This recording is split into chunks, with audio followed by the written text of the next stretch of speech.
AP అసెంబ్లీలో జగన్ రఘురామకృష్ణరాజు మధ్య ఆసక్తికర చర్చ సాగింది.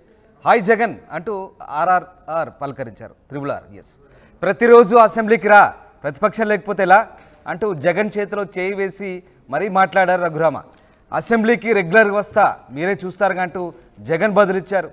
అసెంబ్లీ హాల్లో త్రిబుల్ ఆర్ భుజంపై చేయి వేసి మాట్లాడారు జగన్. తనకు జగన్ పక్కనే సీట్ కేటాయించాలంటూ శాసనసభ వ్యవహారాల మంత్రి పయ్యావులను కూడా రఘురామ కోరారు. తప్పనిసరిగా అంటూ లాబీల్లో కేశవ్ నవ్వుకుంటూ వెళ్ళారు. ఇదంతా ఒక ఆసక్తికర పరిణామం. అసలు ఇది చూసిన వాళ్ళంతా నోరెళ్ళ పెట్టుకున్నారు.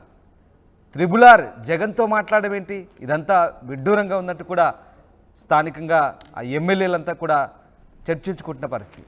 చాలా ఇంట్రెస్టింగ్. జగన్ రఘురామకృష్ణరాజు మధ్య ఆసక్తికర చర్చ అయితే సాగింది. ఏకంగా హాయ్ జగన్ అంటూ త్రిబుల్ ఆర్ పలకరించిన వైనం చూస్తుంటే ఎమ్మెల్యేలంతా కూడా లోపల ఏం జరుగుతుందో అంటూ చర్చించుకుంటున్న పరిస్థితి.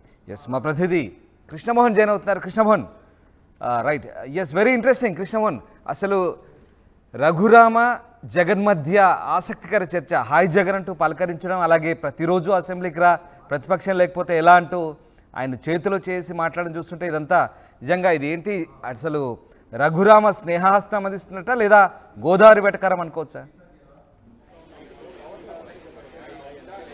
ఎస్, డెఫినెట్గా రఘురామకృష్ణరాజు ఈరోజు వ్యవహరించిన తీరు డెఫినెట్గా ఆ వైసీపీ నేతలనే కావచ్చు, అటు టీడీపీ నేతల్ని, కూటమి నేతల్ని మొత్తాన్ని కూడా ఆశ్చర్యకరమైన అంశం. ఎప్పుడైతే జగన్ లోపలికి ఎంటర్ అయ్యారో వెంటనే రఘురామన వెంటనే లేచి హాయ్ జగన్ అని చెప్పి పలకరించడం, అలాగే ఆయన తన సీట్లో కూర్చున్నప్పుడు నేరుగా అతని దగ్గరికి వెళ్ళి తన చెవిలో కూడా మీరు ఖచ్చితంగా అసెంబ్లీకి రావాలి, మీరు ప్రతిపక్ష పాత్ర పోషించాల్సిన అవసరం ఉంది, లేకపోతే మాకు బోర్ కొట్టే అవకాశం ఉంటుంది అని చెప్తూనే పక్కనే ఉన్న కేశవ్, ఎవరైతే మంత్రి ఉన్నారో కేశవ్కి ఆయన క్లియర్గా చెప్తారు, మీరు నాకు రేపు నుంచి జగన్ పక్కన సీటుని కేటాయించండి అని ఆయన కోరిన విధానం. దీంతో ఒకసారిగా అక్కడ అందరూ కూడా వీళ్ళ ఇద్దరి మధ్య జరుగుతున్న ఆసక్తికరమైన చర్చను చూసి అందరూ ఒకసారిగా దృష్టి అంతా కూడా గవర్నర్ ప్రసంగాన్ని పక్కన పెట్టి దృష్టి అంతా కూడా వీళ్ళ మీద వెళ్ళిన పరిస్థితి. మరోవైపు జగన్మోహన్ రెడ్డి అదేవిధంగా సమాధానం చెప్తూ నేను వస్తానుగా, మీరు చూస్తారు అని చెప్పిన పరిస్థితి కూడా అనే విషయాన్ని రఘురామరాజుకి చెప్పడంతో ఆయన మీరు వస్తేనే బాగుంటుంది, రావాలి, అసెంబ్లీలో మీ పాత్ర పోషించాల్సిన ఉంది అనేది ఆయన చెప్పిన నేపథ్యం. సో ఒక్కసారిగా వ్యవహారంలో మాత్రం పూర్తిగా ఎమ్మెల్యేల దృష్టి అంతా కూడా వీళ్ళిద్దరి మీద పడడంతో కాసేపు అసలు ఏం మాట్లాడాడు, ఏం జరిగింది అనే చర్చ పెద్ద ఎత్తున జరిగింది. అసెంబ్లీ అయిపోగానే అంటే గవర్నర్ స్పీచ్ అయిపోగానే అందరు ఎమ్మెల్యేలు, సీనియర్ ఎమ్మెల్యేలు కూడా నేరుగా ఆయన దగ్గరికి వెళ్ళి ఏం మాట్లాడావు, ఏం జరిగింది అని మాట్లాడే ప్రయత్నం అయితే చేశారు. అప్పుడు ఆయన ఈ వ్యవహారాన్ని అంతా కూడా చెప్పిన పరిస్థితి కనబడుతుంది. కానీ మొత్తం మీద ఈరోజు అసెంబ్లీలో హైలైట్గా అయితే ఈ అంశాన్ని చెప్తున్నారు. ఎందుకంటే మొన్నటి వరకు కూడా అసలు వీళ్ళిద్దరి మధ్య పచ్చిగడ్డ వేస్తే బగ్గుమంటున్న పరిస్థితి ఉంది, ఒకరి మీద ఒకరు కేసులు కట్టుకున్న పరిస్థితి ఉంది. మొన్న నగరపాలెం పోలీస్ స్టేషన్లో కూడా ఆయన కంప్లైంట్ ఇచ్చారు. సో ఆయన మీద ఎఫ్ఐఆర్ కూడా నమోదైన, జగన్మోహన్ మీద A3గా ఎఫ్ఐఆర్గా కేసు నమోదు చేసిన పరిస్థితి కూడా చూసాం. సో ఇవన్నీ చూసిన తర్వాత ఒక్కసారిగా వీళ్ళిద్దరూ ఆసక్తికరమైన అంశంగా ఏం మాట్లాడుకునే చర్చ పెద్ద ఎత్తుగా జరిగింది. చివరికి రఘురామరాజు జరిగిన విషయాన్ని తన తోటి ఎమ్మెల్యేలతో కూడా చెప్పడం, మరోవైపు నేను రేపటి నుంచి జగన్ పక్కనే కూర్చుంటాను, నా సీటుని కూడా అక్కడే చూడండి అనేది శాసనసభ వ్యవహారాల మంత్రిగా చూస్తున్న కేశవ్ను కూడా కోరడం, అక్కడ అందరికీ నవ్వులు చోటు చేసుకున్న పరిస్థితి అయితే కనపడింది.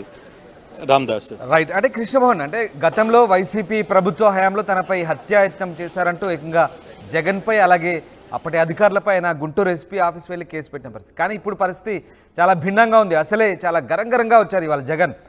గవర్నర్ ప్రసంగానికి వ్యతిరేకించే క్రమంలో ఆయన వాడివేడిగా ఎమ్మెల్యేలతో కలిసి వస్తుంటే సడన్గా త్రిబుల్ ఆర్ ఎదురుపడడం, హాయ్ జగన్ అంటూ పలకరించడం నిజంగా అసలు చాలా ఇంట్రెస్టింగ్ ఇదంతా కూడా. సో ఎట్లాంటి చర్చ సాగుతుంది? ముఖ్యంగా టీడీపీ ఎమ్మెల్యే ఉండి ఎమ్మెల్యే రఘురామ జగన్తో మాట్లాడము, ఆయన పక్కనే సీట్ అయ్యమని అక్కడ అసెంబ్లీ వ్యవహారాల మంత్రిని కోరడం కూడా చూస్తుంటే ఇదంతా ఎట్లాంటి చర్చకు దారితీస్తుంది? అంటే ముఖ్యంగా రఘురామకు చంద్రబాబు అంత ప్రాధాన్యత ఇవ్వట్లేదు. మంత్రి పదవో లేదంటే స్పీకర్ పదవో వస్తారనుకున్నారు, కానీ అది రాని పరిస్థితి. అంటే చంద్రబాబుకి ఏమైనా సంకేతాలు ఇచ్చే ప్రయత్నం చేస్తున్నారా భవిష్యత్తు సంబంధించి?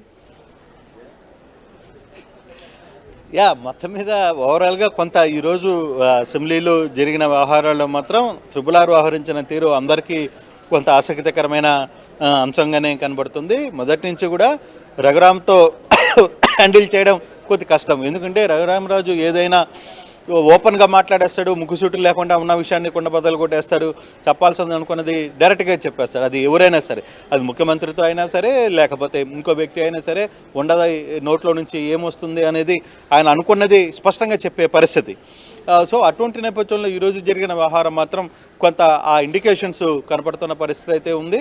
సో ఒకవైపు ఇద్దరికి మంత్రులు, అంటే అతను మంత్రిగా ఎక్స్పెక్ట్ చేశారు. జగన్ రిప్లై ఇవ్వడం, అసెంబ్లీ హాల్లో త్రిబులార్ భుజంపై చేయి వేసి మరి మాట్లాడారు జగన్.